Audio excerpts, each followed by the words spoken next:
Thank you once again for making Locked On Cougars your first listen of the day. If you have not done so already, another plug for you guys to join the Locked On Cougars Insider Group. Get the inside scoop on all things BYU that I am hearing every single day coming to your phone in the form of a text message. The best part is you can fire back with your thoughts. We can have one-on-one conversations as well. And it's been a really, really fun addition to the podcast. It helps support the show, but in addition, helps build the community aspect around the podcast as well. The best part is you get a 14-day free trial, 2 full weeks before you charge a single dime, and it's just $5 a month after that to be a part of the Locked On Cougars Insider Group. Actually, it's just $4.99. So I would encourage you, if you are on the fence, join us today and find out what you've been missing out on. All right, before we go on today's show, let's have a discussion about the BYU baseball program. Now, if you've been paying attention to BYU baseball this spring, it has been rough, to use a word. They are currently second to last in the Big 12 conference among the 14 teams who play baseball in this league. The only team worse than them is their arch rival, the University of Utah. Yes, the Utes are one game behind BYU, moored at the bottom of the Big 12 standings. The concern I have for BYU baseball, and I have had this conversation offline with a handful of you, and I know a number of you who I've had this conversation with are everydayers who listen to this podcast religiously, and I thank you for it. And your concerns are valid. The concerns essentially come down to they feel like BYU baseball is the redheaded stepchild of the BYU athletic department, and they don't feel like they're getting enough love, or they're not having enough support to really have any level or any modicum of success that I think would satisfy BYU fans. Now, I do not want to see BYU baseball go away by any means. I think that'd be absolutely dumb for BYU to cut bait and say, hey, we're going to take maybe the best backdrop in all of collegiate baseball and just say, you know what, we're done with it. The other thing is BYU has invested to a certain level. They put in that turf field that is capable of melting at multiple inches of snow in like hours to allow the BYU baseball program to play earlier home games in the season than they ever have before. Remember, this is a sport that cold weather schools are already at a disadvantage because, simply put, it's tough to get out on the field during the winter months. You have teams down there in Texas, down there in Florida, in the case of UCF, which UCF, strangely enough, not very good this year. But bigger point is cold weather schools like BYU are at a disadvantage in terms of competing at a high level in baseball. And that's not to say that BYU hasn't competed at a high level in baseball. They have done that. There's history out there. Jack Morris is a MLB Hall of Famer, pitched for BYU. Vance Law, Wally Joyner. I can go down the list of the who's who from BYU baseball yesteryear. The issue at hand right now is it doesn't seem like the BYU athletic administration, at least from my vantage point, and like I said, I'm an armchair analyst. I work in a closet under the stairs, quite literally. Much you like to clown on me for my studio, it's literally a closet under the stairs. I'm not hiding from that fact. But the bigger point I want to make here is, from my vantage point, it does not seem to me that BYU baseball has an advocate or advocates in the athletic administration hierarchy to get it the resources it needs. And what I'm speaking more of is a way for talent acquisition. And what does that come down to in this day and age? Yes, NIL. You need money. You need to be able to compete for high-level talent. The other thing is, we're watching baseball programs that are succeeding at a very high level. They invest in the sport. Yes, BYU put in a new field not that long ago. They're putting in new batting cages under I think it's the left field stands down there at Larry H. Miller Ballpark. That's all awesome stuff. But it seems like it's almost the bare minimum to stay somewhat relevant in the sports world, in the baseball world. There are other programs out there, and they're coming into the state of Utah and picking off the best high school talent we have in the state. Not to mention, if they're good enough, MLB teams are scooping them up in the amateur draft right out of high school. That's the other part about this, is talent acquisition. It has never been tougher, it feels like, for guys like Trent Pratt to go out and swing for the fences, as it were, for top-tier talent. BYU baseball is a program that's got a very, very strong tradition. And frankly, I don't know what I'm trying to say.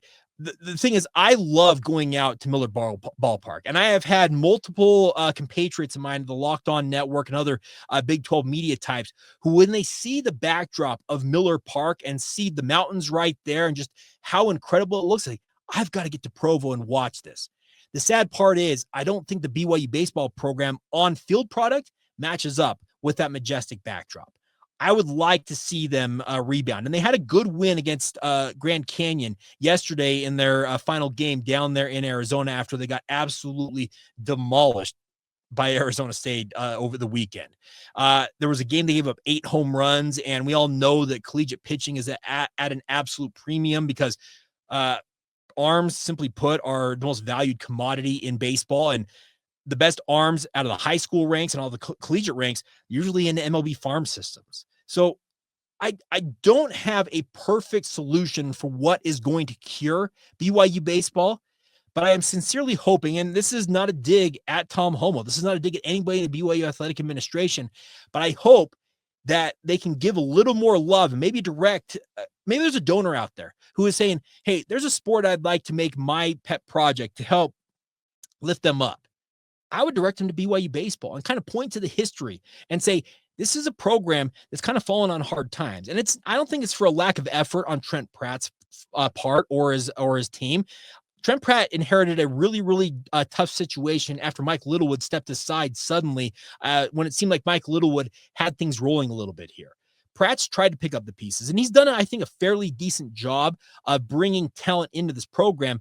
But if you pay attention to collegiate baseball recruiting, and I'll be blunt, I'm not the most up to date on it, but I see more and more often, it seems like the top tier talent from the state is being picked off. It's going to places like TCU. It's going to warm weather schools who are invested in baseball to a whole level beyond what BYU is invested in their baseball program at. So whenever this changeover from Tom Homo to the next athletic administration takes place, I would hope that whoever takes over that chair from Tom Homo, maybe they will pay a little more attention, give a little more love to BYU baseball, and help it get back to maybe more of what it was of yesteryear. It's a really, really strong tradition there. And I think there's a lot of people out there who have got connections to BYU baseball, whether they play the MLB level or they're currently coaching out there in collegiate baseball, that you could tap into more readily than you already are. We already know that the BYU network across, I'm talking just the university itself, Brigham Young University, and the network literally worldwide, there are BYU people. You don't have to know a BYU person, but if you say, hey, I was a student at BYU, I'm looking to get into this field, BYU's connections in every facet, in every field seemingly under the sun, BYU alumni are more than willing to step in and help other BYU people out. And that's where I think BYU baseball could benefit from an injection of some of that alumni coming back and giving it more love and giving it some more direction. There are people, like I said, at the MLB level, at the collegiate level, maybe even at the high school level that could help BYU get on a more positive trajectory. It's not going to be easy. As a cold weather school, you work at a severe disadvantage, especially in a league like the Big 12 that's got pretty strong baseball programs in it. But I hope that BYU baseball can be a more, I don't know what I'm trying to say, a better funded and a better loved up sport than it seems to be right now from the BYU athletic administration. This is going to come off as a hatchet job. I understand that. I'm sure there'll be people who are upset that I'm criticizing what BYU and their handling of the BYU baseball program is. But I also know, like I said, those conversations we've had with folks out there, there's a lot of consternation around this team as well, that they want the on-field product to match what BYU has in terms of that backdrop there at Miller Park and be a program that BYU fans can be proud of. I believe from the outset when BYU joined the Big 12 conference that BYU baseball, among many other sports, was maybe put at the worst disadvantage in terms of the conference transition. And that's kind of proven to be true. But I think given the adequate resources, given some extra love, I do think it could be a program that BYU fans could coalesce around and support maybe to a little higher degree than they are currently. It also goes for the BYU athletic administration. All right, I'll step off my soapbox now. I'll wrap up this edition of the show. But as always, thank you for supporting this show. Please continue to subscribe, rate, review, share with your family and friends. Let them know this is a daily podcast, all featuring all BYU content all the time. And once again, thank you for making Locked On Cougars your first listen of the day. And as always, thank you for being everydayers right here on the Locked On Cougars podcast.